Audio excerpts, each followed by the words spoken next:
आ गई महारानी नौकरी करके चार पैसे क्या कमाती हैं। रसोई में देरी से आती हैं। हम दोनों हैं ना इसकी नौकरानी जो इसको गरम गरम खाना बनाकर देंगी। इसने तो हम लोगों को नौकरानी ही समझ रखा है, तभी तो आकर अपने कमरे में पसर जाती है और फिर खाना बनने के बाद खाना खाने ही आ जाती है। बड़ी बहू शिखा अपनी देवरानी रीत से बोली। रीत बोली, हाँ भाभी, देखो ना इसके माता पिता ने इसको ज़रा भी संस्कार नहीं दिए।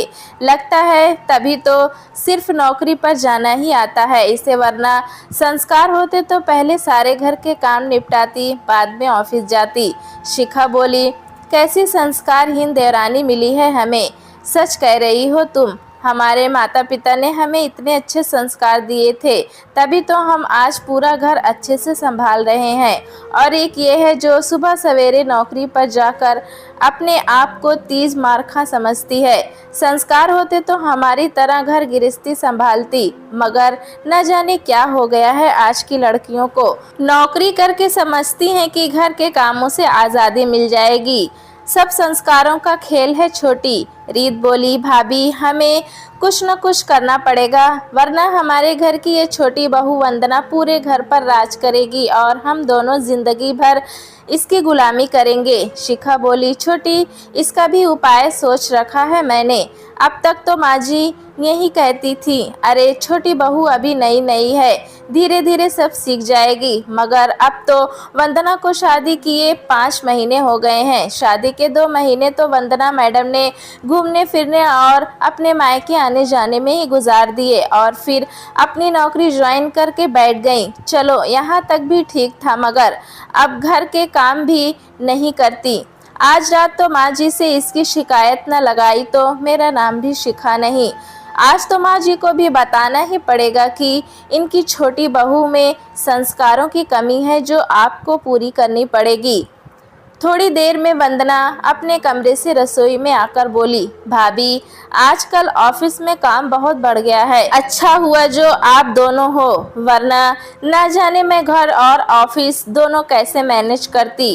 रीत बोली, वंदना, तुम्हें ऑफिस में भला करना ही क्या होता है। ऑफिस की कुर्सी पर बैठे बैठे ही तो काम करती होगी, मगर यहाँ हम दोनों बेचारी पूरा दिन लगी रहती हैं।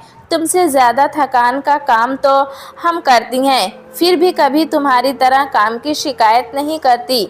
शिखा भी कहाँ चुप रहने वाली थी, बोली, हाँ वंदना, रीत बिल्कुल सही कह रही है। तुम तो ऑफिस से आकर बिस्तर पर फैल जाती हो और हम दोनों बेचारी पूरे दिन घर की रसोई में कुछ न कुछ बना रही होती हैं। वंदना को अपनी दोनों जेठानियों के मुंह से निकले ये शब्द समझ तो आ रहे थे, मगर वो समझना नहीं चाहती थी, क्योंकि वो घर में कोई बखेड़ा नहीं शुरू करना चाहती थी और वो सच में ऑफिस से आकर इतनी थक जाती थी कि उसमें किसी के बहस करने की हिम्मत तक नहीं होती थी।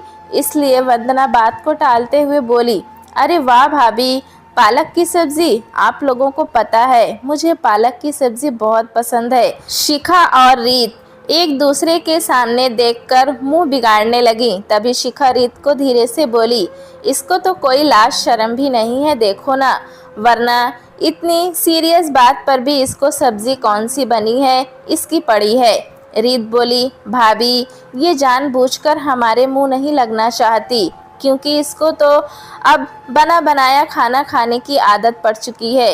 ये भला हमसे बिगाड़ कर अपने पैरों पर कुल्हाड़ी क्यों मारेगी। और रही बात लाज शर्म की, तो संस्कार गिरवी छोड़कर आई है ये अपने मायके में। बोलकर दोनों धीरे धीरे हंसने लगी। शिखा बोली, हाँ रीत, तो बिल्कुल सही कह रही है, इसीलिए तो हमें आज रात माँ जी से बात करनी ही पड़ेगी, वरना ये तो इसमें राज करेगी, वो भी हमारे राज में ही। शिखा, रीत और वंदना तीनों इस घर की बहुएं थी। तीनों के पति दुकान संभालते थे। तीनों बेटों के पिता मनीलाल जी और माँ सरला जी अपना हंसता खेलता परिवार देखकर खुश थे। बड़े दोनों बेटे नितिन और नीरज की शादी को 7 वर्ष हो चुके थे और दोनों की पत्नियां शिखा और रीत में खूब बनती थी। इसलिए ये संयुक्त परिवार अब तक आबाद था। मगर जब से छोटे बेटे प्रणय की शादी वंदना से हुई थी, तब से बड़ी दोनों बहुओं के दिमाग में कुछ न कुछ चलता ही रहता था। कारण बस यही था कि वो नौकरी पर जाती थी और ये दोनों घर का काम करती थी। रात को शिखा और रीत अपनी सास सरला जी के कमरों में आई। शिखा के हाथ में माँ जी को पैरों में लगाने के लिए सरसों का तेल था और रीत के हाथों में माँ जी की मनपसंद चावल की खीर थी। दोनों बहुएं सरला जी के पास आकर बैठ गईं। बड़ी बहू शिखा सरला जी के पाँव की मालिश करने लगी और छोटी बहू रीत ने उन्हें अपने हाथों की बनी खीर खिलाई। सरला जी तो वैसे भी अपनी दोनों बहुओं से बहुत खुश थी। वे बोली, आज इतनी रात को मेरे कमरे में क्यों आई हो? बड़ी बहू शिखा तुनक कर बोली, माँ जी, आपसे वंदना के बारे में कुछ ज़रूरी बात करनी है। बड़ी बहू, क्या किया है वंदना ने? माँ जी, वो तो सुबह सुबह तैयार होकर नौकरी पर चली जाती है और शाम को देरी से वापस आती है। घर का कुछ काम काज भी नहीं करती। अब आप ही बताइए, ऐसा कितने दिन तक कोई झेल सकता है? पीछे से रीत भी बोली, हाँ माँ जी, हम दोनों बहुएं क्या इस घर की नौकरानी हैं जो सारे दिन किचन में पिसती रहें और वो महारानी की तरह सिर्फ कमाने चली जाए और आकर सिर्फ खाना खाए? सरला जी दोनों बहुएं की बात सुनकर बोली, तुम दोनों बिल्कुल फिक्र मत करो, उसकी अकल मैं कल ठिकाने लगाती हूँ। सास की बात सुनकर दोनों बहुएं खुश होकर अपने कमरे में चली गईं और दूसरे दिन का बेसब्री से इंतज़ार करने लगीं कि देखते हैं कल उनकी सास वंदना की किस तरह से खबर लेगी। दूसरे दिन सुबह सरला जी डाइनिंग टेबल पर बैठकर चाय पी रही थीं और सभी को घूर रही थीं। उन्होंने देखा कि वंदना ने रसोई में दोनों भाभियों की थोड़ी बहुत मदद की और वो ऑफिस जाने के लिए तैयार होने चली गई। वंदना जैसे ही अपने कमरे से तैयार होकर बाहर आई, सरला जी बोली, बहू, माना तुम नौकरी करती हो, मगर नौकरी के साथ साथ घर के कामों में बराबरी की मदद करना भी तुम्हारा फर्ज है। दोनों बड़ी बहुएं घर में दिन भर पिसती रहें और छोटी बहू सिर्फ कमाने पर ध्यान दे, ये तो गलत बात है। आज ही शाम से तुमको भी इन दोनों के जितना बराबर काम करना होगा, क्योंकि संयुक्त परिवार में हम सभी का फर्ज बराबर का बनता है। आज से तुम्हें भी अपनी भाभियों की बराबरी की मदद करनी होगी। रसोई में से शिखा और रीत सास के ये शब्द सुनकर बहुत खुश हुईं और वहीं दूसरी तरफ वंदना ये सब सुनकर उदास हो गई, क्योंकि ऑफिस से थके हारे लौटकर उसमें घर के काम करने की क्षमता कम ही बचती थी। फिर भी सास की आज्ञा को मानने के अलावा उसके पास कोई और चारा भी तो ना था, इसलिए वो चुप रही और उसने हाँ में हामी भर दी। शाम को जब वंदना ऑफिस से आकर रसोई में गई तो उसने देखा कि दोनों भाभी ने कुछ काम नहीं किया है। दोनों आराम से टीवी देख रही थीं। वंदना के रसोई में जाने के बाद वे दोनों भी रसोई में गईं। शिखा बोली, वंदना, तुम पहले आटा गूंद लो, सब्जी रीत काट देगी और मैं दाल बनाने की तैयारी करती हूँ। तीनों ने मिलकर सारा खाना बनाया और अंत के सारे बर्तन वंदना के लिए सिंक में छोड़ दिए। रात के 12 बजे तक वंदना ने सारे बर्तन धोए और अपने कमरे में जाकर ऐसे सोई कि उसकी आंख सीधे सुबह के 7 बजे खुली। ऑफिस के लिए 8 बजे निकलना था। वो रसोई में गई तो देखा कि दोनों भाभियों ने कुछ तैयारी नहीं कर रखी थी। वे दोनों अपनी चाय पी रही थीं। वंदना के पास ज़्यादा समय नहीं था, इसलिए उसने सभी के लिए जल्दी से पोहा बनाया और अपने टिफ़िन में पोहा पैक करके ऑफिस के लिए निकल गई। अब रोज़ वंदना सुबह 5 बजे उठती और खाने नाश्ते की तैयारी करके ही ऑफिस निकलती। शाम को आने के बाद भी रसोई का सारा काम करके देरी से सोती। 1 महीने लगातार ऐसा रूटीन फॉलो करने की वजह से वंदना बीमार हो गई। उसे लगातार इतनी मेहनत करते देख और फिर बीमार हुए देख पति प्रणय को भी बहुत दुख हुआ, मगर संयुक्त परिवार में सबसे छोटा बेटा होने के कारण वो किसी से कुछ कहता नहीं था। वंदना 2-3 दिन तक ऑफिस भी नहीं जा पाई। तबीयत ठीक होते ही वापस वंदना को डेली रूटीन पर लगना पड़ा। प्रणय भी सब देख और समझ रहा था, मगर कुछ करने या कहने की हिम्मत नहीं थी उसकी। प्रणय घर में सभी की बहुत इज्जत करता था, मगर वो अपनी पत्नी से भी बहुत प्यार करता था। दूसरे ही दिन प्रणय वंदना की घर के कामों में मदद करने लगा। यह देखकर दोनों बड़ी बहुएं जल भुन गईं। शिखा बोली, प्रणय भैया, आप पुरुष होकर अपनी पत्नी की घर के कामों में मदद कर रहे हैं। किसी को बाहर भनक हुई तो क्या सोचेगा आपके बारे में। रीत बोली, प्रणय भैया, अब इतने भी जोरों के गुलाम मत बनिए कि घर के बाकी पुरुषों को आपको देखकर शर्म आ जाए। प्रणय भाभीियों की यह बात सुनकर वहां से चला गया, मगर ये सारी बातें वंदना के दिल को लग गई और उसकी आंखों में आंसू आ गए और वो सोचने लगी, दोनों भाभीियों को तो उसकी कुछ मदद नहीं करनी, मगर पति को भी मदद नहीं करने देती। ये सारा माजरा सरला जी के पति मणिलाल जी अपनी आंखों से देख रहे थे और वे भी बिना कुछ बोले वहां से चले गए। आज रात जब घर के काम करके वंदना की कमर अकड़ गई तो प्रणय बोला, वंदना, तुम नौकरी छोड़ दो, क्योंकि ऑफिस और घर दोनों में तालमेल बैठाकर काम करना एक औरत के लिए बहुत मुश्किल काम है और मुझसे तुम्हारी ये हालत देखी नहीं जाती। वंदना बोली, प्रणय, मैं नौकरी करके कौन से पैसे अपनी बचत के लिए जमा कर रही हूँ। सारे पैसे घर के खर्चे में ही तो देती हूँ, फिर तुम मुझे नौकरी छोड़ने को क्यों कह रहे हो। औरत के लिए घर और ऑफिस में तालमेल बैठा पाना इतना मुश्किल काम नहीं है जितना मेरे लिए कर दिया गया है। प्रणय बोला, मैं कुछ समझा नहीं वंदना। प्रणय, मैं संयुक्त परिवार से अलग होना चाहती हूँ ताकि मैं अपने हिसाब से अपना घर मैनेज कर पाऊँ।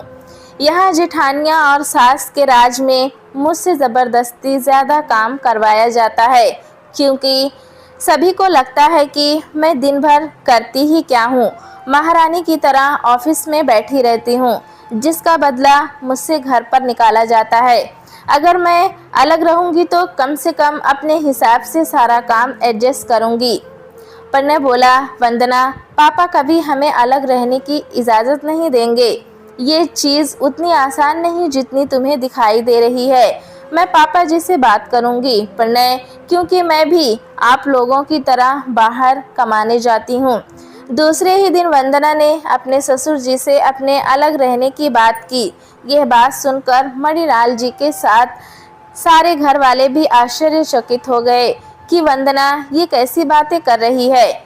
शिखा और रीत को पहले से उसे संस्कारहीन कहती ही थी, अब तो उन्हें और मौका मिल गया। बोली, ये संस्कारहीन लड़की अब हमारा परिवार भी तुड़वा कर रहेगी। इतने सालों से जो परिवार साथ साथ रहा वो परिवार इसके आने के बाद बिखर जाएगा। मणिलाल जी ने माहौल ठंडा करते हुए छोटी बहू वंदना को बुलाकर पूछा, बहू, तुम आखिर अलग क्यों होना चाहती हो? संयुक्त परिवार से तुम्हें क्या दिक्कत है? वंदना बोली, पापा जी, आप जिस तरह दिन भर दुकान पर कमाने जाते हो, वैसे मैं भी 8 घंटे की ड्यूटी पर नौकरी करने जाती हूँ। 1 घंटा आने जाने का सफ़र तय करती हूँ, फिर घर में भी जेठानियों जैसा बराबर काम करती हूँ। रात के 12 बजे तक काम निपटाकर बहुत थक हार जाती हूँ, इसलिए अलग रहना चाहती हूँ ताकि मैं अपने मुताबिक अपने काम मैनेज कर पाऊँ। मणिलाल जी बोले, बेटा, ये संयुक्त परिवार बरसों से आबाद रहा है। मैं इस परिवार को कभी बिखरने नहीं देना चाहता। मैं कभी किसी को घर से अलग नहीं करना चाहता। खैर, अभी तुम ड्यूटी पर जाओ। हम सभी पुरुषों का भी दुकान पर जाने का समय हो गया है, मगर शाम तक मैं इस बात का कोई ना कोई हल ज़रूर सोचूंगा। रात को जब पूरा परिवार का खाना निपट गया तब मणिलाल जी ने अपनी पत्नी, तीनों बेटों और तीनों बहुओं को बुलाया और बोले, आज मैं एक विशेष फैसला करने जा रहा हूँ और ये फैसला सभी को मानना पड़ेगा। मणिलाल जी अपनी पत्नी सरला से बोले, सरला, हम चारों पुरुष भी घर से बाहर दुकान पर कमाने जाते हैं, मगर तुम हमसे तो कभी घर के काम करने को नहीं कहती। सरला जी बोली, आप भी कैसी बहकी बहकी बातें कर रहे हैं जी। भला आप पुरुष हैं, मैं आप लोगों से कैसे घर के काम करने को कह सकती हूँ। मनीलाल जी अपने बड़े बेटे नितिन से बोले, बेटा हम घर में कुल कितने लोग बाहर कमाने जाते हैं। नितिन बोला, पापा आप और हम तीनों भाई दुकान पर बाहर कमाने जाते हैं और घर की छोटी बहू भी ऑफिस जाती है, तो कुल मिलाकर हम 5 लोग बाहर कमाने जाते हैं। मनीलाल जी सरला जी से बोले, हम पांचों बाहर कमाने जाते हैं सरला, मगर तुम घर के काम सिर्फ छोटी बहू को करने को कहती हो, जबकि वो भी हम पुरुषों के बराबर बाहर कमाती है, तो वो भी एक तरफ से घर का पुरुष ही हुई ना। आज से मेरा फैसला है कि छोटी बहू घर का कुछ काम नहीं करेगी। हाँ, अगर वो अपनी इच्छा से छोटे मोटे काम करना चाहे तो वो अलग बात है। जो महिला बाहर कमाती है, मेरी नज़र में वो भी पुरुष ही है। जो महिलाएं एकांकी परिवार में रहती हैं और बाहर नौकरी पर जाती हैं, वहाँ उन्हें उनके पति द्वारा भी घर के कामों में मदद मिलती है, मगर संयुक्त परिवार में तो ये भी मुमकिन नहीं। रीत बोली, घर में कमा कर लाने से कोई स्त्री पुरुष नहीं हो जाती पापा जी, स्त्री तो स्त्री ही रहती है।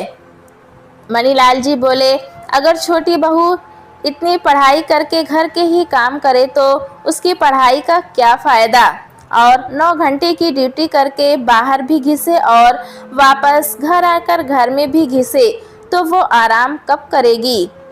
तुम दोनों तो दोपहर को भी आराम करती हो, मगर उसे तो दिन भर घिसना पड़ेगा। बड़ी बहू बोली, पापा जी मतलब हम दोनों घर की नौकरानी बनकर रहें और ये महारानी बनकर बाहर जाकर कमाए। मनीलाल जी बोले, बड़ी बहू फिर तो मैं भी कह सकता हूँ कि हम पांचों तुम्हारे नौकर हैं जो तुम्हें कमाकर खिला रहे हैं, और छोटी बहू वंदना की शादी के पहले तो तुम्हें कभी नहीं लगा कि तुम दोनों इस घर की नौकरानी हो, तो अब क्यों लग रहा है ऐसा। एक व्यक्ति कोई भी एक काम ही ढंग से कर सकता है, या तो वो बाहर कमाए या घर का काम अच्छे से करे। दोनों बहुएं ये सब सुनकर चुप हो गईं। सरला जी को भी अपने किए का पश्चाताप हुआ कि उन्होंने दोनों बड़ी बहुओं की बातों में आकर बेचारी वंदना पर कितना सारा काम का बोझ डाल दिया था। सरला जी बोली, वंदना तुम्हारे ससुर जी बिल्कुल सही कह रहे हैं। मुझे मेरी ओछी मानसिकता पर शर्म आ रही है कि क्यों मैंने ये समझने की कोशिश नहीं की तुम दोनों जगह कैसे मैनेज करोगी। मनीलाल जी के इस फैसले से शिखा और रीत पहले थोड़े दिन बहुत असहज रहीं, मगर फिर धीरे धीरे उन्हें आदत हो गई और इस तरह ये संयुक्त परिवार बिखरने से बच गया था। दोस्तों, कहानी कैसी लगी हमें कमेंट में ज़रूर बताएं। चैनल पे नए हैं तो एक लाइक और सब्सक्राइब करना ना भूलें।